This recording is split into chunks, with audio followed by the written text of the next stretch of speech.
Hi, it's Stephen here for the Idiot Quilter, and I just thought I'd bring you up to date on what's been happening with my Janome 15,000 Horizon Embroidery / sewing machine. Now, from my last video that I made about the problems I was having with the embroidery on that machine, I got a lot of responses and a lot of views for that video. So I guess a lot of people may have been having the same problems, or maybe just are interested in, what the problems can be with an embroidery machine. So I have got it fixed, and so what I thought I'd do in this video very quickly is tell you, first of all, what the problem turned out to be, and then my tips for avoiding problems. Now, on the onset, I want to say this: they are machines. Machines will fail. So when you buy an embroidery machine, no matter how expensive, no matter what brand, you must expect that you are going to have at some point some problems with them. We hope they're always very minor problems, but nevertheless, they are a machine and you are going to have some problems with them. How to avoid those problems? Well, that's what I'm going to talk about in a few minutes with some of my tips, at least for my machine, okay, the Janome 15,000 Horizon. All right. Before I even get into this and tell you about the problem, I want to send a shout out to my local quilt store, Ultimate Sewing in Oshawa, Ontario, Canada. The owner of that store, Shirley, she couldn't have been better. When I told her I was having this problem with the machine, and you know what that problem was, and if you don't, just go back to the video that I made about that. And she leapt right into action. She called in her service person, who luckily is local to the area and very good. Roy is his name, and this is a shout out to Roy as well as to Shirley. And I met with him face to face. It is during the COVID crisis. If someone's watching this in the future when life might be normal again, just to let you know, we were practicing social distancing and everything like that. So, and we had our face masks on. He had me, I brought in the machine and I brought everything that's related to embroidery sewing with that machine. So I brought in my hoop, I brought in some fabric that I would normally embroider on, my stabilizer I usually use, I had it all hooped up. I brought in my Floriani thread, which is the thread that I use all the time for embroidering, the needles, the whole bit. And what I wanted to be able to do was show him live and in person what the problem was, and I was able to do that, and he fiddled around with it and didn't have great results either. So after Roy inspected it and did this and that and tried it, he discovered the problem. Now, one of the things about problems with your sewing machines is oftentimes they tend to be very simple. I have found that sewing machines, no matter how much money you spend on them, probably doesn't matter what make, everything depends on being absolutely precise. The smallest little insignificant thing that you think is insignificant can cause you a headache. So Roy discovered the problem. Floriani thread is a great embroidery thread. However, embroidery threads in general tend to be a little lighter weight than your usual sewing threads. And as such, it's very easy for them to get trapped in spots in your machine if they are not perfectly, how to put this, if they're not in perfect shape, let's say. So the problem with my embroidery machine was this: the needle plate. Now, this is a brand new needle plate. When you sew on the Janome 15,000, when you embroider on it, you switch out the zigzag plate for the straight stitch plate. And that's what this is. This is the straight stitch plate. You can see the little holes. Well, if you look at those very carefully, they're all fine. But when my old needle plate was inspected by Roy, he found that in one of these holes, there was a tiny little cut in the metal. Now you'd think, how did that happen? Well, I've had some needle breakage, and some of that needle breakage has happened on the needle plate. And one of those breakages must have cut through or broken through this little piece in here. Now, as I said, this is a brand new plate, so you can't see it. Now, at first looking at it, you would never notice it. It'll look like maybe a little nick. And that's basically what it was. It was a little nick. I said it was broken right through, but I don't think it was broken right through. It was just a nick where the needle had come down. For some reason, at some project, I got the needle off in its positioning, and it hit this and put a nick in it. That nick was catching the thread. And when it caught the thread, it threw the tension off completely. And then everything snowballed from there. So when the tension was off, the thread came off the uptake lever. It got balled up. It got tangled up in the bobbin case. It pulled the bobbin case out of its placement, and the needle came down and hit the bobbin case and scarred it and broke. And yeah, all hell broke loose because of that one simple little nick. So here's a suggestion. Inspect your needle plates very carefully, especially when you're doing embroidery. Now, as Roy told me, if that nick had been in the regular sewing plate, the zigzag, it probably wouldn't have affected my sewing at all. But because sewing thread is heavier than embroidery thread, it was very easy for the thread to get caught in that and then throw the whole tension off. I know, you wouldn't think that something like that would do that, but it does. So that's what I'm saying. Everything has to be in good condition so it doesn't hurt to inspect, especially after you've had a needle break on whatever you're doing. Check out the needle plate. I have gone through several needle plates when I've had this machine service because my needle has come down, and some of that was user error. Most of that was user error, okay? For example, I replaced a foot to do something else, forgot to move the needle over to the center position or the position it should be in, and the needle's come down and it's hit the steel foot and broken, or you know, I've had the wrong plate in. It is very easy to do that kind of thing. My suggestion is, especially when you get a brand new machine, and I used to do this when I first got this machine, is write a little sticky note that has the steps, what you need to have set up for the type of sewing you're doing. So when you're sewing, you have this needle in, this needle plate in, these settings, adjusted. When you're doing embroidery, the same thing. Which needle plate, which needle, what setting should it be? Until this becomes sort of second nature to you and ingrained in your mind. But it doesn't hurt to review those every now and then too. Don't get complacent with this. An ounce of prevention is worth a pound of cure, I guess, is the saying, isn't it? Or something like that. So anyways, I was really thrilled that that's the only problem. And now it is working again and purring like a kitten. And I say purring like a kitten because I listen to my machine. When you get to know your machine, you'll get to know the sounds that your machine is going to make. And so there's a certain sound I know it should be making when everything's running smoothly. When something's not running smoothly, I can hear what it's doing, and immediately I turn off the machine and investigate. So I want to say about Shirley and Roy, I couldn't ask for a better team of people to help me out with this. They did not charge me for this repair. They replaced my bobbins that had been scarred and did not charge me for those. And Shirley even gave me a new set of needles as well. I mean, yes, I am a frequent buyer at their store. I have spent a lot of money there, but I do that because of their service, and they are absolutely excellent.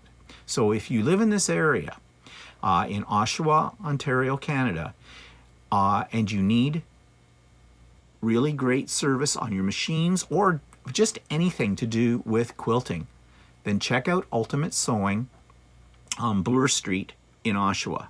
And they do have a website, and you can check that out as well.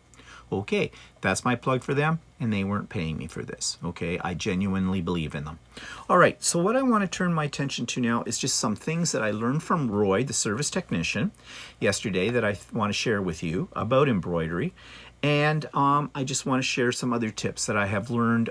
Well, some of these I knew already, but others of them were just been reinforced by this whole problem. So the first thing I want to say is, and you've probably heard this many times, is check your threading. Double check it. When I thread my machine, I double check my threading to make sure everything is going where it's supposed to go. It's very easy to miss a step or for something to slip out of, especially the uptake lever I have found. The way they're designed, they're kind of hidden in the machine. So you've got to make sure that that thread is looping over the slot in, or looping through the slot in the uptake lever, because if it's not, that one's going to cause you the most problems of anything, I think, in my opinion. So double check your threading. It doesn't hurt to go back to your manual and review the instructions on threading your machine. Yes, I know you've been sewing for years on that same machine, but that's what I mean about becoming complacent about the whole thing. Sometimes the minorest details can slip our mind about this. Again, it's worth the few minutes it takes just to refresh yourself with how to thread your machine in order to avoid major problems. I know of what I speak, okay? All right, the next thing is keeping your machine clean. Yes, you hear people talk about this all the time. I am a real stickler for this. You wouldn't think that a little lint could really screw things up. It can, majorly. At least after every major sewing job, clean your machine. It doesn't take that much effort, and it doesn't take that long. And it's worth it, believe me. Also, when you clean the machine, oil it as well. It's only a single drop of oil. But again, a well-lubricated machine and a clean machine, in my experience, run the best. So don't neglect that. And yes, you have invested in this sewing machine, so you need to continue to invest in it by taking your machine into authorized service dealer, technician, and have your machine once a year professionally cleaned. And while they're cleaning it, you might as well have them take a look at it and give it a tune-up as well, kind of like a car in a way. And this is going to add life to your machine and is going to cut down on your headaches with the machine as well. So keeping it clean, checking your thread paths, both important tips. Now, a tip that I learned yesterday from Roy was to use a net. Now, I have these, and that's what these look like. Little thing. You put them over your spool of thread. Thread comes out at the top, and what it does is it regulates how the thread is coming off your spool. It gives it a little bit of tension in this net. And Roy said that actually helps keep your tension, especially when you're embroidering, steady. Now, my machine has a horizontal pin, which is where the thread goes on, and many of the machines do have those. But I do have a thread stand attached to my machine, and when I'm embroidering, I always put my thread on the thread stand, so the thread's coming off like this. I don't use one of these. I never have. But I took Roy's advice. Now, when I had the machine in for repair, and he was trying it out, I had forgotten to bring my thread stand with me, so we put the spool of thread on the vertical pin. He said to try one of these on it, and he put one on, and it did make a difference when it's that way. But when I got home and was testing out the machine at home, I was using my thread stand, and at first I put one of these on. I did not like it on this particular machine, not in that position. In fact, I had a problem. It was actually kind of shredding my thread. Now, these little things are relatively smooth. They're just nylon, and the thread is polyester, but it was sort of, I guess when it was coming off like this or pulling around from it, I don't know what, but it caused me a little bit of a problem. Once I removed this, I didn't have a problem. So my advice is, if you're going this way, use the net. This is for embroidery threads, okay? And it's for Floriani thread, so maybe it'll work. You'll have to experiment with whatever brand you use. But when I'm in the thread stand and the thread's this way, I do not need one of these, in my opinion. Okay. Again, everything I'm talking about is my opinion from my experience. I am not a licensed technician for Janome machines. Okay. Wish I was. In fact, I mentioned it yesterday. I said, how do I go to Janome repair school? You know, like, I think it would be worth the effort in many ways with that. I think you'd have a really good knowledge of how your machine works, and you might be able to, you know, do your own repairs as well, because they can get pricey. Okay, so the other thing that I used or learned were needles. These are Janome needles. You've probably heard of them if you're a Janome user. The red tip, the blue tip, the purple tip. I think this is the purple tip. So I have been using Floriani chrome embroidery needles by Schmitz. The reason I've been using them is because of the name Floriani, for one thing. I really like their products. They're good quality, bit pricey, but good quality. And I think somebody at the store at one time recommended that I use those. So I did. And I've been using them forever. But Shirley suggested use the Janome needles. Now here's why, and Roy also said this. Janome needles are engineered for Janome machines. Okay, well that's a no-brainer, you'd think, you know, Janome. But, you know, I think it is most of our tendencies to go, yeah, really? Well, what if I can't get Janome needles, but they've got Floriani, they got Schmitz. Schmitz are everywhere. Schmitz have a fairly good name as well. I don't know if that's because of the quality of Schmitz needles or just because everybody's heard of them. They're very popular. Either way, right? A needle is a needle. Apparently not.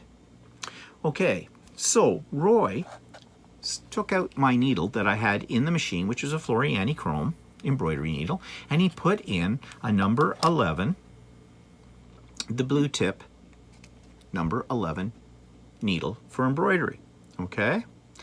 Now, I have two types here. I have 11 and a 14.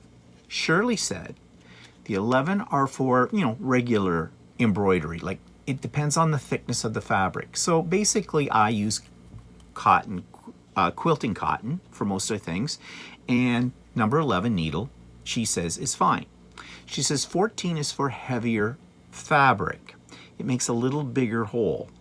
So that's why you don't want to necessarily use the 14 on a piece of regular fabric, because the hole will be a little bigger, and I guess you could have some problems with the embroidery thread. Okay. Again, I'm not absolutely sure about this information I'm giving you. I'm going by what I heard, but it made sense to me. Roy said Janome needles are engineered for the Janome machine, and he showed me. I have an automatic needle threader on my machine. And it has given me a lot of grief since I bought the machine. Now, I haven't had that grief in quite a while. Last time that I had Roy tune up the machine, he adjusted that.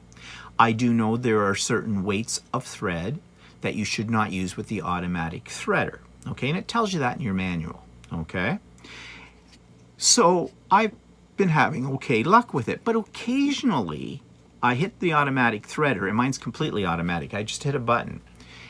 It's missing the eye of the needle. It's not threading through. And so I have to do a little bit of what's the word I want to use? Frigging? I don't know. A minor little, you know, tune-up. I am tongue-tied on this. The flywheel. I adjust the flywheel slightly, and there's a little light that comes on the front of my machine, says, yes, you're ready to thread, and then I thread. And usually it works. He showed me, he had that problem. Thought he'd have to adjust the threader again. And when he put in the Janome needle, bang, no problem. Right through. So I don't know what the differences between a Janome needle and a Floriani needle by Schmidt's, but it does make a difference. So from now on, when I embroider, I'm going to be using the Janome needles for this, okay? And hopefully that will prevent future problems. When I'm doing my regular piecing, I am going to use my quilting needles from Floriani for that, because I haven't had any problems with those. But for embroidery, this is what I'm going to use. So that's something you might want to check out. If your particular brand of sewing machine has their own particular brand of needles, maybe use them. Just saying. Okay, I have a little list here of things. Talked about the net, talked about the needles. I talked about threading, but also when you're threading, make sure you have threaded the bobbin properly too. Your thread, at least on the Janome machine, on a bobbin should come off, and I was told it should look like the letter P. So your thread comes off the left-hand side of the bobbin, okay? Drop it in and then do your path thing. But make sure, on the Janome machine, there are little hooks that it has to go through. And I have missed a hook before. It's very easy to do, you know, because it's a fairly fast threading job. But you get it in there and you just whoop, whoop, whoop, and you miss. And that's going to cause you grief. Yes, it will cause you grief. So when you're checking your threading on the top of the machine, check your threading in the bobbin as well. I think that's all the tips I have for now about this. I'm very happy I can embroider again, but I will tell you this, I'm very nervous when I do embroidery. I sit there and I listen to the machine and I watch it. And you want to know something? I don't walk away from the machine anymore. Because as soon as you walk away from the machine, it knows and it gets mad at you and it jams up. I'm hoping that any future problems are minor and that I can repair them myself and I won't be down like I was this time with the machine.